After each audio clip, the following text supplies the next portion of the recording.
To secure the power distribution board, I threaded through a 6mm nylon screw and then put an M3 hex nut in between the frame and the power distribution board.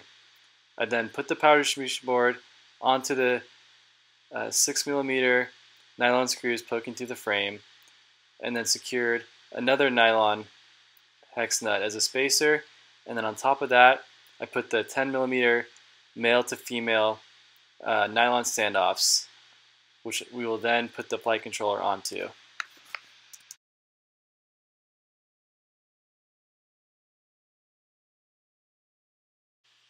Alright, so let's put the rear plate on to protect the Video TX. I used 30mm standoffs for the rear. I had to use the 30mm in order to fit the pigtail antenna coming off the Video TX to make it to the top plate where I mount the antenna. And then for the front, I used the 20mm nylon standoffs, which were just tall enough to cover the camera.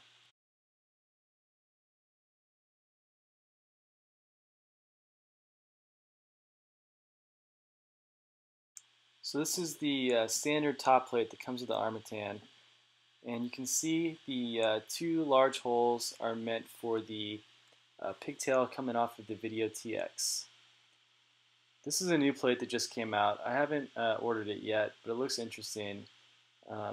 So if you guys try it out, let me know how it works out for you.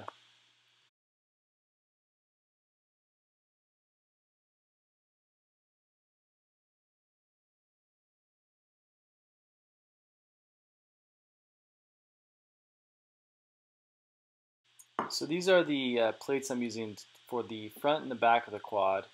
They're pretty cheap. I think they're like $3 each. If you buy the full kit from Armatan, you'll get these included with the kit.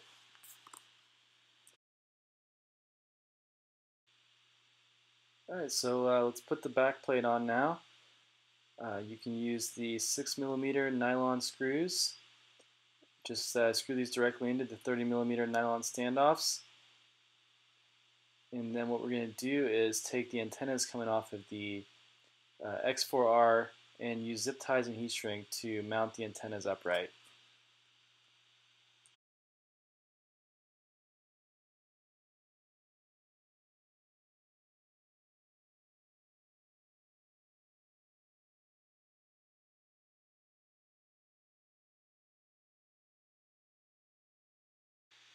So once you have the plates all mounted up, it should look something like this. I'm really stoked about this quad. I think it's like one of the best looking designs out there, and I'll definitely be flying this a lot more than my ZMR 250 moving forward. Okay, so I've got the zip ties on the rear plate now.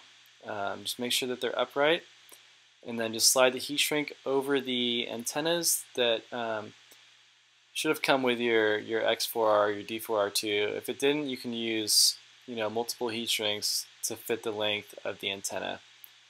Just use a lighter, just be careful, and tighten up the heat shrink, and then you should be good to go.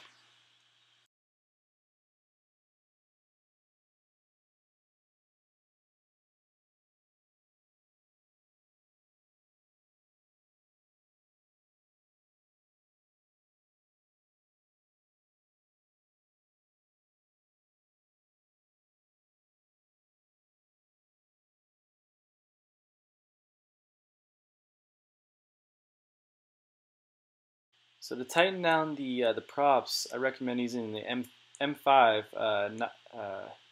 lock nuts rather than the prop locks that come with the motors. These are a lot lighter and they're tightened down a lot better. So it's all ready to go. Let's do the maiden.